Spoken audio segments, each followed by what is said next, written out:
Welcome to I witness news. రాబోయే వేసవి కాలాన్ని దృష్టిలో ఉంచుకుని పలాస నియోజకవర్గంలో ప్రజలకు ఇబ్బందులు తలెత్తకూడదని ఎమ్మెల్యే గౌతు శిరీష ముందస్తు చర్యలు చేపట్టారు. శనివారం పార్టీ కార్యాలయంలో పంచాయతీరాజ్, ఆర్ఎండ్బి, గ్రామీణ నీటి సరఫరాల శాఖల అధికారులతో ఉన్నత స్థాయి సమీక్షా సమావేశం నిర్వహించారు.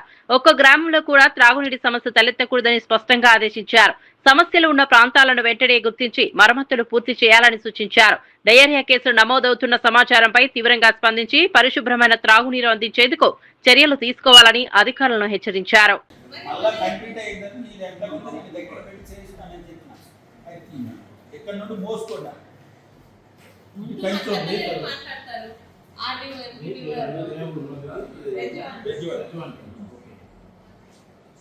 నెక్స్ట్ ఏమో గొంతులు, రెండోదేమో బైపెల్లి, బాత్పురం, బాత్రూమ్ సెంటర్ వేస్తాను అన్నమాట. రెండోదేమో ఎంతోడు,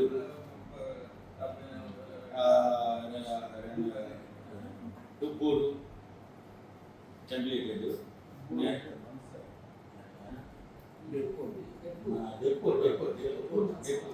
డెప్పూరు.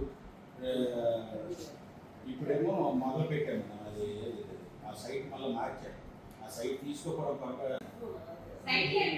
సైట్ లేదు. పల్లూరు సైన్వన్పేట, పల్లూరు పంచాయతీలో పల్లూరు అది అయిపోయింది.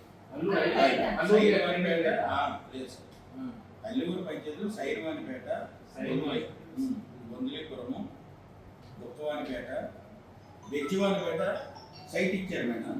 వేరే రైతులు కంచెం లోపలికి పెట్టి ఆ కంచె తీసి మళ్ళా నీకు కంప్లీట్ అయిన తర్వాత ఎట్లా ఉందో అట్లా